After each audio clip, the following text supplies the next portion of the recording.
They declared war on return to office.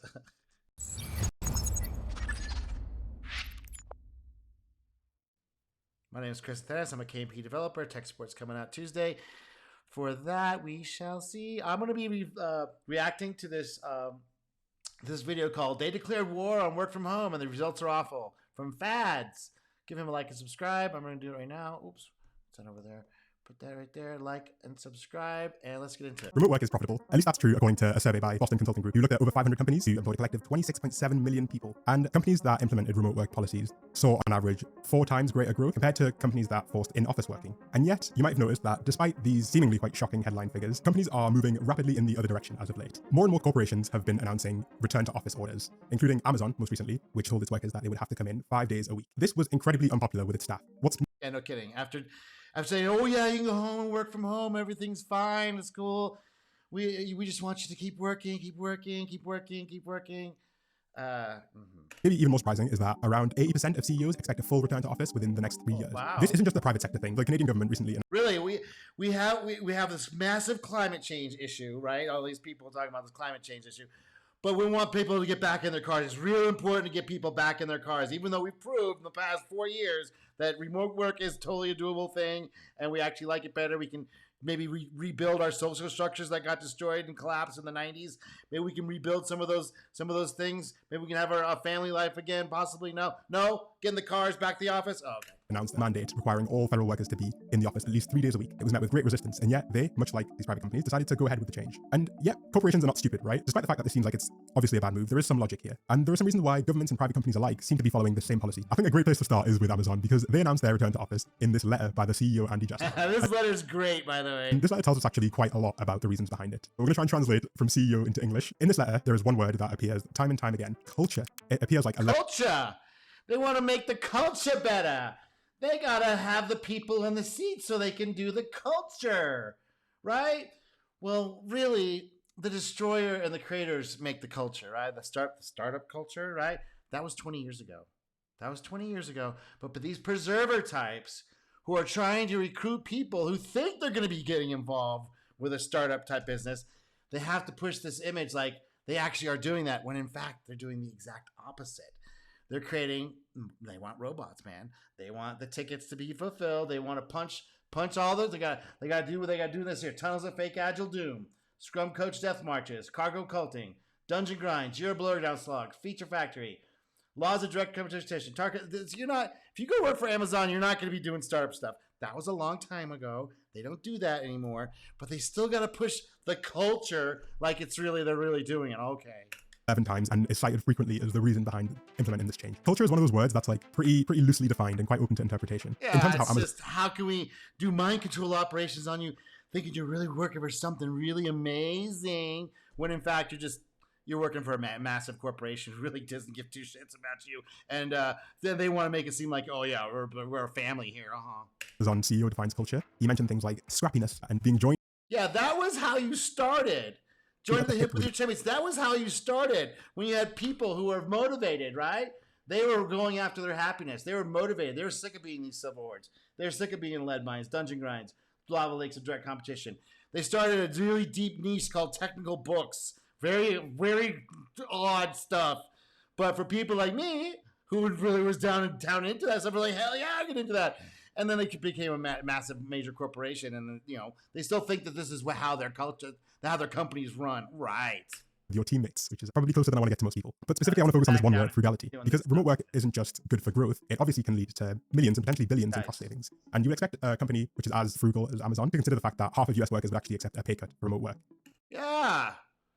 That's how much these offices suck, because you're surrounded by these preserver types who want everything to be double checked and triple checked and have to look at my manager approval. I need my manager's manager, but let me run this by my manager. They weren't doing that when they venture driven. When Amazon started, they were not doing any of that crap. There was no manager approval. There was, oh, you want a desk? You might want to go down to the store and get a door, because we don't got no money for that. We're about to go out of business. Holy shit. And yet, rather than do that, they would rather force them back into the office. Now, despite the fact that the letter doesn't actually mention any numbers, there are other people who've actually tried to run the numbers. For example, I came across this one study which looked at Trip.com. Trip.com is like a $40 billion business. And they actually ran a proper academic study to measure whether the impact of working from home was positive or negative on their company. And the things they found were that working from home led to a 13% performance increase, largely due to people taking fewer sick days if they were working remote. The firm also saved around $2,000 per employee per year. And workers showed improved satisfaction and lower turnover, meaning they were less likely to quit and they were more likely to. Wow. 30% reduced quit rate? Oh yeah, but because I can work from home and have some semblance of some sort of social life, not just 8 to 5, grind it down, you get the weekend, and hopefully you get all your chores done on the weekend, so just back to work on Monday, you grind it more down. We're doing dungeon slogs here, man. We are doing tunnels of fake agile doom. We are scrum coaching the shit out of this death march. Oh yeah. Enjoy their job while they were there. When a company that has 100 times as much to gain from just checking doesn't mention any of the numbers, it seems to almost imply. They know the numbers. They know the numbers, but they got too much money in the real estate, and too many of their buddies are in all these box checking operations. They can't just let people go home. Let's up the whole gig, the whole game. Come on now. That it's like just vibes, right? Was this decision made just based on vibes? Well, if you scroll down a little further into his letter, he kind of gives away the game a bit at least. So Andy Jassy says, so we're asking each S-team organization to increase the ratio of individual control. Senior leadership team. Oh, it's an S team. Senior leader management. We really know what we're doing. We know what we're doing over here at XYZ Corp is just basically warehouse operations now. That we've all automated and outsourced. We don't even do that. So we don't even figure that stuff out. That stuff's too hard. So we buy a contractor who comes in, tells us what to do. We pay them, and you just do the box ticking. You just do the box ticking. We've already paid for it. Contributors to managers by at least 15% by the end of Q1 Q1 2025. There are two ways you can increase the ratio, right? You can either hire more staff who aren't managers, or you can get rid of managers. Clearly, the implication is here quite strongly. Oh, I have a few managers. Ooh, I wonder what the AI is coming after now. Oh, so the preserver types could just have less preserver types and more people at the bottom have no authority but have all the responsibility. Oh, that's going to work out great. Yeah, this business process is wide open for competition. Wide open. That he'd like to get rid of managers. His justification for this is that it allowed the team to move fast, clarify, and invigorate. Why? What benefit do they have? What possible benefit do people have in Amazon for moving fast and clarifying and invigorating? No, we're talking about job security, guy. If they want to get rid of managers and move fast and invigorate, you just change your business model. Your business model's over. And invigorate a sense of ownership and strengthen our organization. A sense of ownership? A sense of ownership. Really? Let's go back here. Let me back. We're gonna go back and look at that slide because this is hilarious. If we do this work well, it'll increase our teammates, move fast, clarify, and invigorate their sense of ownership. Now, what kind of sense of ownership do they have when you give them 0 weeks notice and you're getting a layoff? Ownership means you actually have some sort of authority and what that goes along with the responsibility and some sort of skin in the game. No, just your paycheck, and if you don't meet all the KPI quotas, we'll put you on a PIP and you're out of here. Yeah, that's a lot of ownership right there. Drive decision making close to the front lines where it's most impact customers and the decreased bureaucracy. How about Hi, my machine overheated there for a second because I was getting too ranty there. I was getting too ranty. Okay, let me go back here. Justification for this is that okay, here it is. Where the front lines, where it of course impacts the customers. Your front lines is your website and your warehouse. What are you talking about front lines? You've already trimmed it down to the maximum. Now you need to get some AI, actually robots to do anything faster. And you're just doing warehouse operations and a website. Come on now. Clarify and invigorate their sense of ownership, drive decision making closer, impacts customers, decrease bureaucracy. Okay, you need to get rid of like 80% of your software development techniques that were set up for the 90s and to get people job security. Holy shit, man! And strengthen an organization and make better lives better. Okay, this is what they're dealing with. This is what they're dealing with, right? They are trying to keep this contraption going. Today, we're diving into the essential components of a they want to run all this junk. They want to run all this stuff with less people and maybe in India. Maybe we can put it in India and they can do all this stuff here that has set up for who knows why. Why was this all put together? I don't know. When somebody had a conference and they wrote a book and somebody got on stage and said, you got to put microservices. You got to put massive amounts of cloud services. That's where it's at. A cloud services, everything. Put everything in the cloud. We just jack up the prices and charge them money when they want their data back. These are the building block of most scalable, reliable production systems. So let's dive in.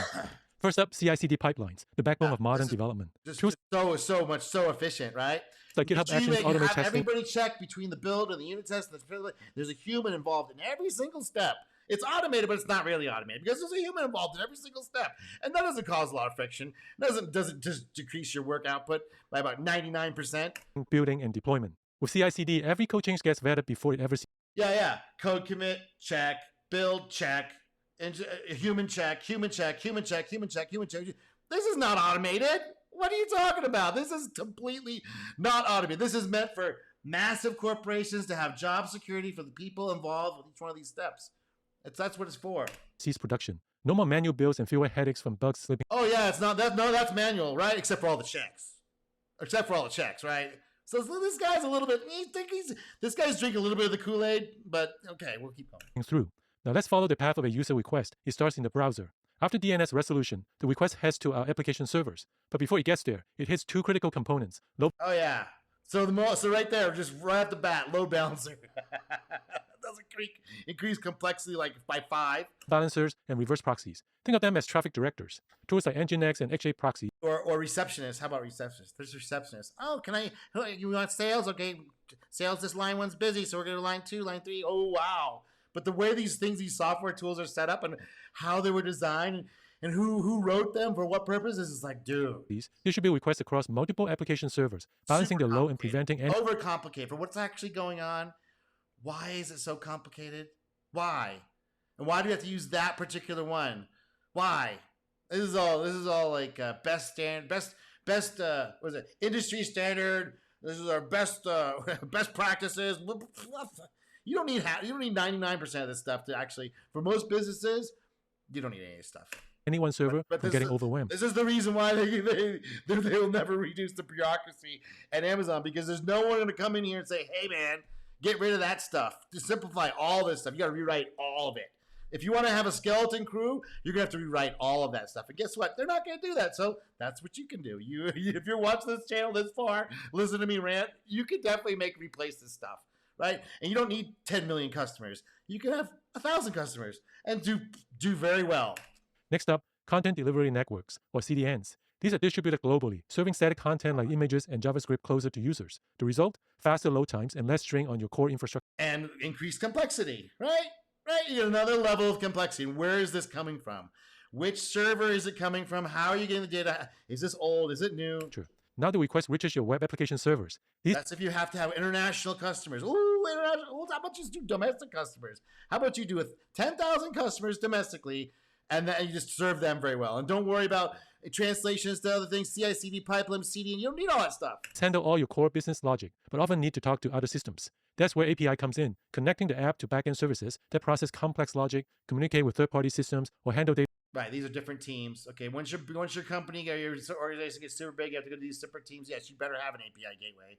And then it just gets even crazier from there. But why do you have API gateways? Isn't there? There must be a different way to do this. This could be simpler, right? Their transformations. I don't know what that is, but there must be a way. If you think, do we actually have to go through an API gateway? Do we need to do that? Is it absolutely at this particular moment in our business when we're doing a prototype or an MVP, we're trying to get more customers than servers, right? Maybe we don't do an API gateway. Maybe we leave that till later after we actually have customers, real customers who are complaining about stuff and are paying our bills. The API-driven approach keeps the system modular and scalable. Speaking of data, next we have databases and cache. Oh my God. And you have to know what all these things do and what their trade-offs are, even though they're all doing pretty much exactly the same thing. Putting something somewhere and getting it out later and then searching for it maybe. Which one do you use? Oh, I don't fucking know. You have to go through all these goddamn things. You don't think that's just a complexity? And at the end of the day, all we're doing is putting data somewhere. Wow. All these super technologies, those are so amazing technologies. Like, dude, do you really need all this crap? Or maybe you just need Redis and SQLite. Or Redis and SQL. Maybe you just need those two. Maybe a Postgres and Redis, and forget the rest of them. Just let them all just go. And if the time comes you have to learn them, you have to learn them. But man, all this stuff is completely insane. Caching. Whether it's Postgres or DynamoDB, the database stores the core data. To avoid bottlenecks, we use distributed caches like Redis, keeping frequently. And that doesn't make things complicated, by the way. Let's just do it all in Redis. Let's just put it all in Redis. Why do we have to have a big fat database someplace that's disk-based? Why can't we put it all in RAM? And instead of doing microservices, we can decrease our latency like crazy by just doing it all in Redis. Why don't we just have you considered that? That massively simplifies a lot of operations. If you do text searches, okay, we'll put them in a database and do text searches on it. But where the main database is going to be here. What? Access data in memory for speed. For heavier tasks, we use We got a lot. RAM's cheap. RAM is cheap. RAM is a lot cheaper than these monthly services on these AWS servers. Come on now. job workers. Not everything can be done in real time, so for resource-intensive or long-running tasks, job queues come in handy. These tasks are offloaded to worker nodes, keeping the main app. Okay, yes, you have queues and nodes and marker processors. Okay, yeah, you might have to do that. That's probably going to be part of your web application to do some processing somewhere. Yeah, you get it. Fast and responsive. If the app needs search functionality, services like Elasticsearch are invaluable. Yeah, you can add full text search on at the end. If you really need to do some sort of searching thing, okay, I get it, yes. They provide fast, flexible, large data sets, helping users find what they need quickly. With all these moving parts, solid monitoring is critical. Tools. Yeah, that's with all these parts moving. You better have some monitoring. Sets, helping users find what they need quickly. With all these moving parts, solid monitoring. So many companies with this logging and monitoring is just a complete mess. And the people who set it up leave, and they don't change the monitoring. They just expect everyone to understand these signals and all these pop-ups and warnings and these graphs were actually what they mean. Come on now, this stuff is so bad. But you only need logging and monitoring if you have really complicated operations, right? Why are you doing that? Do you have to have these complicated operations? Is there a way to cut some of this stuff out? Monitoring is critical. Tools like Prometheus, Grafana, and Datadog help track everything: logs, performance metrics, and resource use. And another thing to pay for, another service. That's just, you could maybe be able to write these yourself. I don't know. It's not that difficult to write some of this stuff if you only have like 5 or 6 key performance indicators. Like, why do you need to go to these big fat services? Maybe Grafana because they're free, but like usage. These catches issues before they impact users. Finally, if you can read them, if you haven't gone completely hog wild crazy and have 5,000 little meters all over the place, and then you have no idea which each one does, and then when that guy leaves who set all that stuff up, it's like, what is all this? And you expect to go in there and understand it and fix it and modify it? Really? Come on now. When something does, that's one guy dedicated. Like, you let that guy go, the stuff he did, you don't get access to. Like, this is not rocket science, man. It's like all that tacit knowledge. These companies just wish that was not a thing. Wish we could just cog in, cog out, cog in, cog out. This is what this guy wants. This is what this guy wants. This guy here. This guy that wrote this little note here. The Amazon head guy. He's like, I just want cogs in a machine. I've been told by my academic agents when I got my MBA that every single business is just a production line, including software. It's like, no, you got lucky. And you scaled up quickly, and you got all kinds of backroom deals with the government. I get that, Amazon. And I understand you have to China trade deals and all that bullshit. But man, this stuff is all ripe for a total takeover because nobody likes these companies. They act like assholes, and for good reason, because they kind of have to be, because they're trying to support too much with too few people. They're trying to support their structures without getting their hands dirty. Do you think the guy that wrote this document has ever written a line of code in his life? Are you kidding me? Stop. Allow the team to move fast, clarify and invigorate their sense of ownership, and strengthen our organization's ability to make our customers' lives better. Yeah. How about you can make your customers' life better by leaving that organization or like gaining all the skills that are necessary from dicking around and all this stuff down here, from being and then have still the wherewithal, like, okay, I need to go after something up here. And then you actually serve your customers that you found yourself and found a problem that you can solve yourself, right? And then that's the only reason you're actually going to preserve your customers. Otherwise, you're just taking orders from some box ticker who we got a McKinsey guy in here. And he diagnosed all of our problems and gave us some boxes to tick. Now all we need you guys to do is just box tick, okay? When they're looking to reduce the number of managers by 15%, I'm sure we can all think of a more practical reason why that might be the case. The tech industry has been carrying out layoffs non-stop for the last year, and Amazon is a tech company much like any other. Morgan Stanley, the investment bank, published a report on Amazon just recently which found that by cutting 13,000 manager roles, they could save around 2.1. 13,000 managers. Well, the whole reason this organization exists is for the managers to get up in those little roles where they don't have to get their hands dirty with that sully code. Ugh, back-end services, load balancers. Can you guys just automate that? $1 to $3.6 billion. This idea of like firing people is a huge reason for the return to office movement. And there are big incentives to do it in this way rather than to lay off people directly. A stealth layoff like this is also a way to avoid the public backlash. Amazon does not have the best public reputation as a company. And no, they're horrible. by forcing people to quit in this way, they avoid the huge reputational fallout that comes from having to fire 10,000 people. But it's not without any consequences. Oh, they have consequences, but they just haven't felt them yet. What they've done is they pissed a whole bunch of people off who haven't figured out that they can actually do something now because the technology's now dropped down one level. Just recently, it just became available that one person could do the work of 10 people. And they haven't. So Amazon hasn't felt that yet, but they will. Oh yes, they will. And they're prepared. They're preparing for it now by trying to beef up their operations as much as possible because they know the writing's on the wall. Their business practices that they've established as the norms are unsustainable, and they will fail. Because stealth layoffs have this habit of causing the people who quit to typically be your smartest, your best and brightest, those who actually have better options elsewhere. Yeah, exactly. It's these guys, right? It's the destroyer creators. Like, oh, you're gonna give me boxes to tick, really? These silly, goofy boxes that don't even have anything because you bought an MDA from McKinsey. Oh, they got a consultant from McKinsey, and they really went down through. They had clipboards out. They were asking questions. They got lots of data, lots of slides, lots of information, but it ain't gonna solve the problem because the problem is there's too many preservers. Sorry, you've got too many preservers, and you're trying to push down your work onto these lower level employees who have no skin in the game and could give a list of a shit and figured out what your game is and aren't really interested in playing it, except to the minimal degree, to the letter of the law, to the letter of the contract that they've signed. They're going to do the minimum effort just not to get fired. The fact that they're willing to do this seems to at least go against the argument that they're trying to drive innovation and better ways of working. Because better ways of working. Why would they do that? They got one that's dominant. It's working. It's worth billions of dollars. There's nothing else that's competing with it yet. And so what are they going to give a shit? Are created by your best staff members, who are the ones who are most likely to quit. Stealth layoffs have been a method that's used across the world. And I think the best example is Japan. You might not realize Japan has incredibly strong labor laws in some ways. They make it really hard to fire an employee. Even if the employee's underperforming, you have to make a real effort to show that you've tried to help them before you can fire them. It's a whole thing. Well, I mean, that's not helping Japan. People are working on that one too. There's a period of time when this stuff was appropriate, and then it became not appropriate as people gamed it, right? Well, there's some word where if you game the metric, what is it when you game the metric? Hold on, let me get that thing.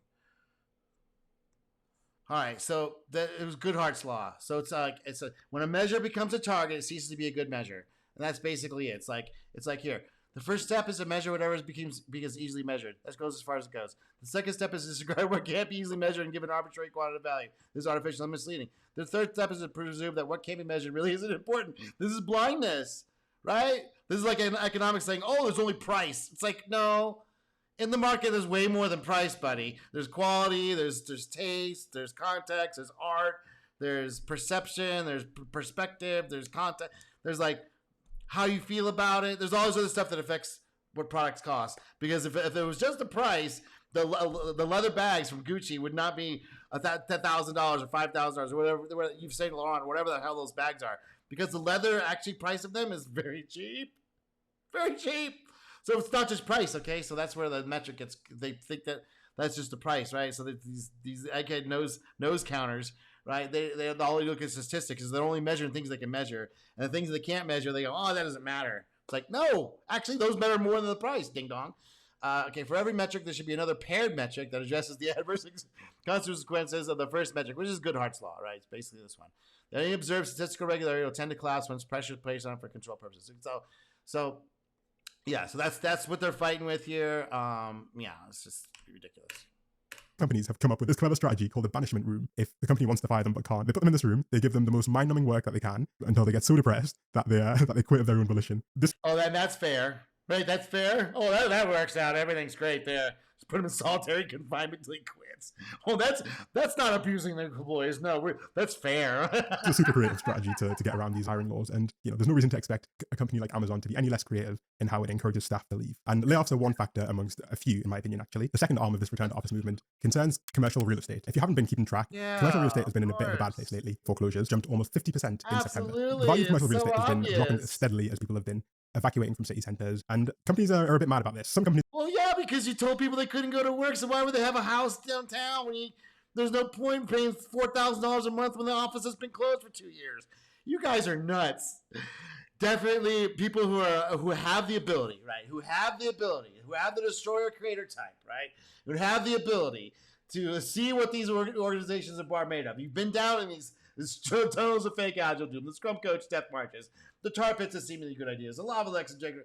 We've already been. Maybe you're in a Silver Horde dev agency, consulting, mercenary, contracting. Maybe you've done all these things, and you're like, this is all left. Well, none of these people are going to tell you what I'm about to tell you, which is you're never going to get happy right here. You're never going to get out of it. You're never going to get out of this despairing loop of depressingness until you go on a freaking monster bug hunt, which is going after finding the cave opening of the problem that you have a solution for, that you dicked around and created enough skill set, and you still want to be in software development enough to go, fuck it, I'm going to try and find a problem. I'm going to find my 1,000 customers, right? Some way, somehow, I'm going to get my skill set enough together to make this happen, right? So I can find the cave opening, so I can do battle with the customer by dealing with every single one of their objections. When they say, "What about this?" They're like, "We didn't have this, and put this over there." And you're not just going every single customer telling you what to do. You've actually kind of analyzed what they all are talking about and give them something that could serve them all equally, and that you can provide and that makes sense profitably, etc., etc. This is not difficult, but if you're looking for an island for job security, you're going to have to suffer in these environments until they collapse, right? But if you're like, the only job security is me trying to make something happen and doing business in America because America is all about the business. If you don't understand, there's not for jobs. America's not set up to give you a good job. Now, jobs are there for you to train up your skill set, right? And for you to figure out eventually, if you're paying attention at all, like, hey, you have to kind of go for it, and you have to take the risk, right? You have to take the fucking risk, right? Courage, creativity, and dealing with the risk. You're trying to go up this, you're getting people are throwing rocks at you. You're trying to come up this way, go up that way. It's like, do we have the ability to do this, to compete in this market? I don't know. Can you get the ladder to get these guys to stop throwing stones at you? Which is meaning all the objections that the customer has, and being them in a way that you can take over their spot and give them what they want. What? This is not complicated. But it's hard. It's not complicated. That's what Amazon's doing. So they're doing it on a massive scale, but they've been doing it for 25 years. So it's like you expect them to have they're kind of embedded in, but they've got things that reached their max, right? They're starting to break at the seams. They're like starting to blame the low-level employees for the stuff that the people at the top should really be paying attention to. But they can't. They don't know. The thing is, they don't know how the destroyer and the creator work. All they can do is cut. They don't know anything else. They don't know how to train. They don't know how to tell the people how to find a new problem space. They don't know how to find the cave opening. They don't know how to go up this ridge after you have an amazing skill set. And you're like, no, I'm sick of just dealing with bugs and paid well for it. I'm going to go do something crazy. And go look for a cave opening. They don't know how to do that. They wouldn't even let you do that anyway. Are you kidding me? Oh, you go to your boss, you're down there with boxes, like, I got a way to put this tape on better. It's like, shut up and get back in there. I'm going to give you a pit plan. You don't give anything. You don't give advice to us. We tell you what to do. The check marks come from McKinsey, okay? You don't give the check marks. You don't know anything. All right, well, let's keep doing it this way.